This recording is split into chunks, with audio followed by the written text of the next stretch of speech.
ہاں جی، ماشاءاللہ آپ نے وہ بات پوچھی تھی کہ جذبہ سلوک پر مقدم ہے، اس کا کیا مطلب ہے؟ تو اس میں نا یہ ہے کہ جیسے ایک بہت اونچی عمارت پر انسان نے چڑھنا ہے تو عام طور پہ نا اس کے دو طریقے ہوتے ہیں۔ تو ایک طریقہ ہوتا ہے کہ انسان اس کی سیڑھیوں کے ذریعے اوپر چڑھے، لیکن یہ جو سیڑھیوں سے بندہ اوپر چڑھتا ہے اس میں بندے کو بہت مشقت ہوتی ہے، انسان کا سانس بھی پھولتا ہے، انسان کو پسینہ بھی آتا ہے اور بندہ تھک بھی جاتا ہے اور تکلیف بھی ہوتی ہے، لیکن انسان ہمت کوشش کر کے سیڑھیوں کے ذریعے بھی بہت اونچے ٹاور پہ چڑھ جاتا ہے۔ اور ایک دوسرا طریقہ جو ہے وہ آسان ہوتا ہے، وہ یہ ہوتا ہے کہ بڑی بلڈنگوں کے اندر جو ایلیویٹرز لگے ہوتے ہیں، جس کو ہم آپ اپنے لفظوں میں لفٹ بول لیتے ہیں، تو وہ جو لفٹ لگائی جاتی ہے تو اس میں جب انسان کھڑا ہو جاتا ہے تو ایک بٹن دباتا ہے، تو جتنی دیر میں انسان سیڑھیوں کے ذریعے ایک منزل سے دوسری منزل تک پہنچتا ہے، اتنی وقت میں انسان ایلیویٹر کے ذریعے اس بلڈنگ کی چھت پہ پہنچ جاتا ہے۔ تو جو بلڈنگ بھلے 25-30 بھی منزلوں کی ہو، تو یہ جو لفٹ یا ایلیویٹر کے ذریعے ہم جو کسی عمارت کی چھت پہ جاتے ہیں تو اس میں انسان چھت پہ جلدی پہنچ جاتا ہے اور سیف بھی ہوتا ہے اور تھکتا بھی نہیں ہے، سانس بھی نہیں پھولتا، پریشانی بھی نہیں ہوتی۔ جبکہ سیڑھیوں کے ذریعے جب انسان چھت پہ جاتا ہے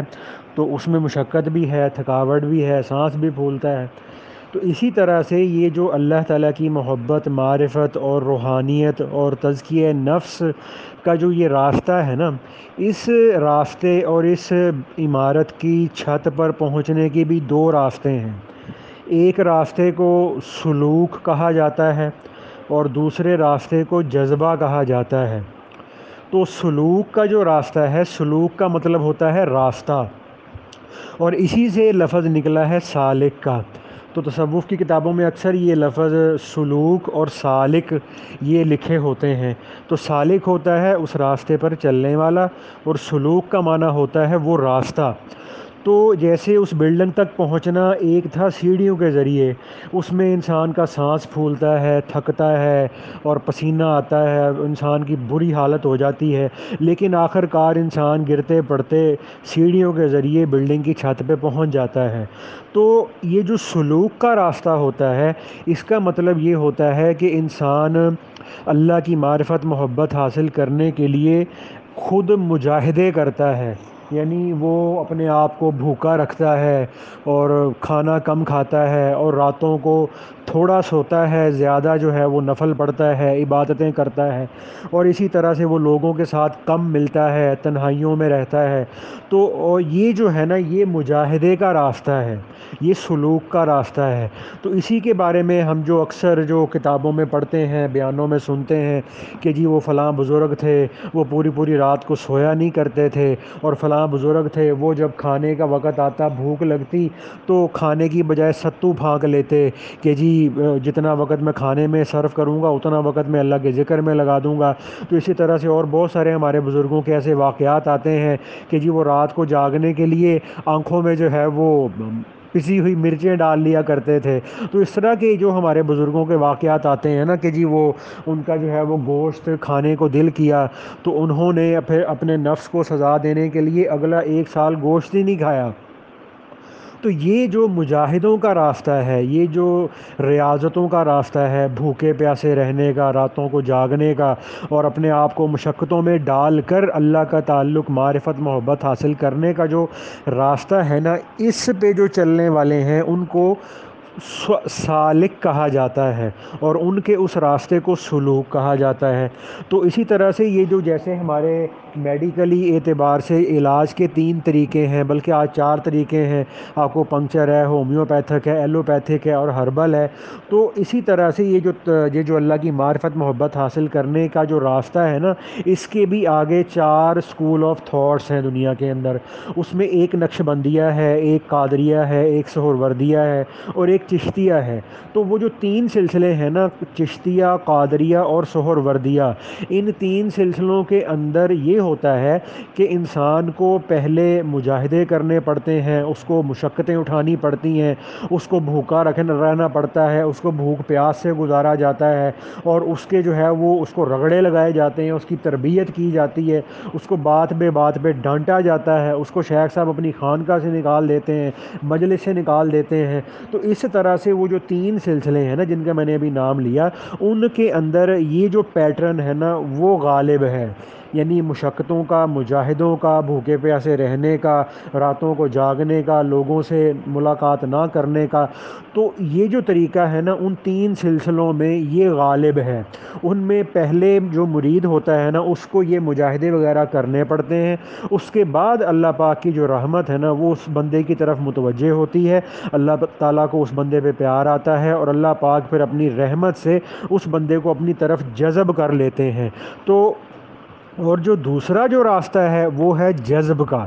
اس میں کیا ہوتا ہے کہ اس میں یہ ہوتا ہے کہ انسان نے ابھی کوئی محنت، مجاہدہ، مشقتیں، ریاضتیں، بھوک پیاس کچھ نہیں کیا ہوتا، تو اللہ تعالیٰ محض اپنی رحمت سے، محض اپنے فضل سے اس بندے کو اپنی طرف کھینچ لیتے ہیں۔ تو یہ جو ہمارا سلسلہ ہے نا جس کو ہم نقش بندیہ کہہ لیتے ہیں، جس میں ہم اللہ کے فضل سے بیعت ہیں، تو اس سلسلے کے اندر یہ ایک ایسا نظام ہے کہ اس میں اللہ پاک کی طرف سے انسان کے ساتھ جو جذب کا معاملہ ہے نا، اور یہ جو قرآن پاک کے اندر ایک آیت آتی ہے، اللہ یجتبی الیہ من یشاء و یہدی الیہ من ینیب، تو اس میں اللہ پاک یہ فرماتے ہیں جس کا مفہوم ہے کہ اللہ تعالیٰ جس کو چاہتے ہیں اپنی طرف کھینچ لیتے ہیں۔ یہ جو یجتبی لفظ ہے نا اس میں سورۃ شورى میں، تو یجتبی یہ جذب سے نکلا ہے۔ تو اس میں اللہ پاک نے جذب کا تذکرہ پہلے کیا ہے، اور پھر فرمایا ہے وَيَهْدِي إِلَيْهِ مَن يُنِيبُ، کہ جو اللہ تعالیٰ کی طرف رجوع کرتا ہے، جو اللہ کی طرف جو ہے وہ رخ کرتا ہے، مجاہدے کرتا ہے، ریاضتیں، محنتیں کرتا ہے، تو اللہ پاک اس کو ہدایت دیتے ہیں۔ تو پہلے اللہ پاک فرماتے ہیں کہ اللہ پاک جس کو چاہتے ہیں جذب فرما لیتے ہیں، اور جو اللہ پاک کی طرف رجوع کرتا ہے، محنت مجاہدے کرتا ہے، اللہ پاک اس کو ہدایت دے دیتے ہیں۔ تو ہمارا یہ جو سلسلہ ہے نا نقش بندیہ، اس کے اندر یہ ایک اللہ پاک کی طرف سے نظام ہے کہ اس میں یہ جو جذب کی کیفیت ہے نا وہ پہلے ہے، کہ اللہ پاک کی رحمت انسان کی طرف کو متوجہ ہو جاتی ہے، اور شیخ کی توجہ کے ساتھ یہ جو ذکر کی مجالس ہوتی ہیں ان کے ساتھ، اور پھر یہ جو انفرادی طور پہ سالک کو بعض دفعہ جو مراقبہ جیسے میں آپ کو کرا دیتا ہوں اور ساتھیوں کو بھی کرا دیتا ہوں، تو ان مراقبات اور ان توجہات کی برکت سے انسان کے اوپر اللہ کی جو رحمت ہے وہ متوجہ ہو جاتی ہے، اور انسان کے بہت سارے جو روحانی مقامات ہوتے ہیں وہ طے ہو جاتے ہیں اور اس کو حاصل ہو جاتے ہیں، لیکن ہمیں وہ ابھی ان کا ادراک نہیں ہو پاتا۔ ٹھیک ہے، ہمیں ان کا ادراک نہیں ہو پاتا۔ تو جیسے ایک چھوٹا بچہ ہوتا ہے 1-2 مہینے کا یا 1-2 سال کا ہی سمجھ لیں، تو اس کے ہاتھوں کے اندر ایک موٹر سائیکل کو دھکا لگانے کی صلاحیت موجود ہے، لیکن ابھی وہ نظر نہیں آ رہی۔ اسی طرح سے اس کے جو ہے وہ کانوں کے اندر بہت دور تک سننے کی طاقت موجود ہے، لیکن ابھی وہ صلاحیت بھی وجود میں نہیں آئی ہوئی۔ اسی طرح سے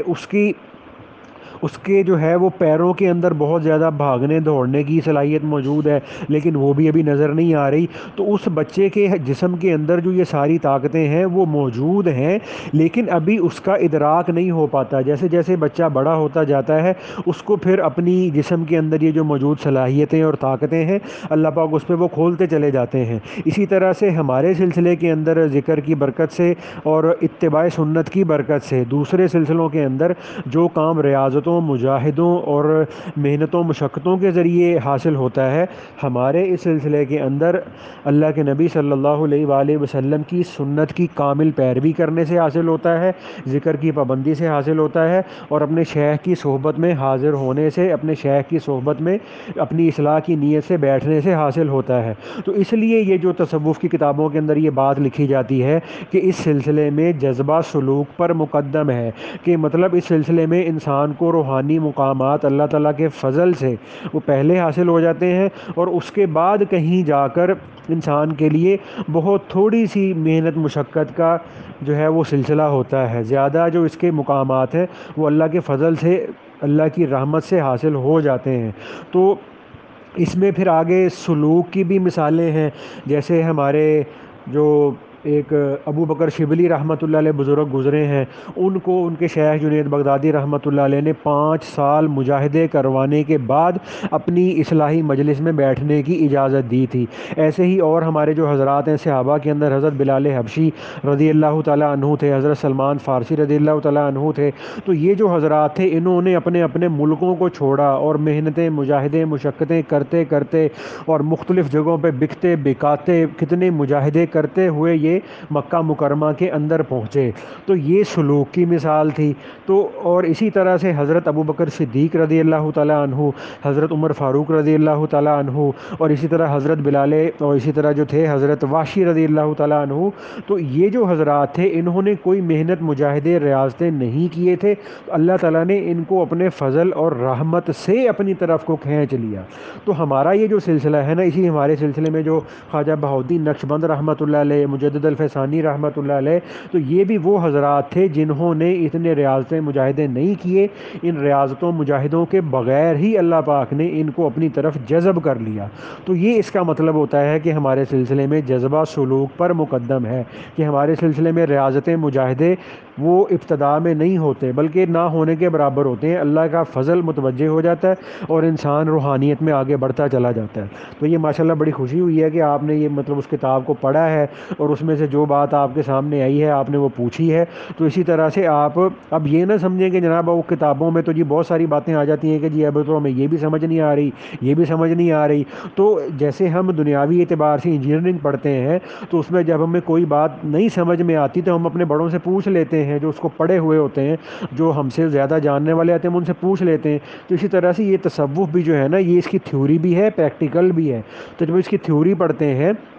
تو اس میں بہت ساری چیزیں ایسی آ جاتی ہیں جو ہمیں سمجھ نہیں آتی، تو اس کی وجہ سے ہم نے بے بدل ہو کے اس کو پڑھنا نہیں چھوڑ دینا، اس کو جو ہے وہ کتاب کو بند نہیں کر دینا، بلکہ وہ چیزوں کو نوٹ کریں اور آہستہ آہستہ ان کو پوچھتے رہیں۔ تو ابھی جب ہم یہ سوال پوچھ رہے ہوں گے تو ابھی ہمیں پریکٹیکلی ان چیزوں کا کوئی بھی پتہ نہیں ہوگا، تو انشاءاللہ تھیوری کرتے چلے جائیں گے تو پریکٹیکلی بھی انشاءاللہ یہ چیزیں ہمارے سامنے آتی چلی جائیں گی، ٹھیک ہے نا؟ تو انشاءاللہ امید ہے کہ آپ کو یہ سمجھ آ گئی ہوگی۔ تو مزید اگر کچھ نہ سمجھ آئی ہو تو پھر بھی آپ مجھ سے وہ پوچھ لینا۔ السلام علیکم۔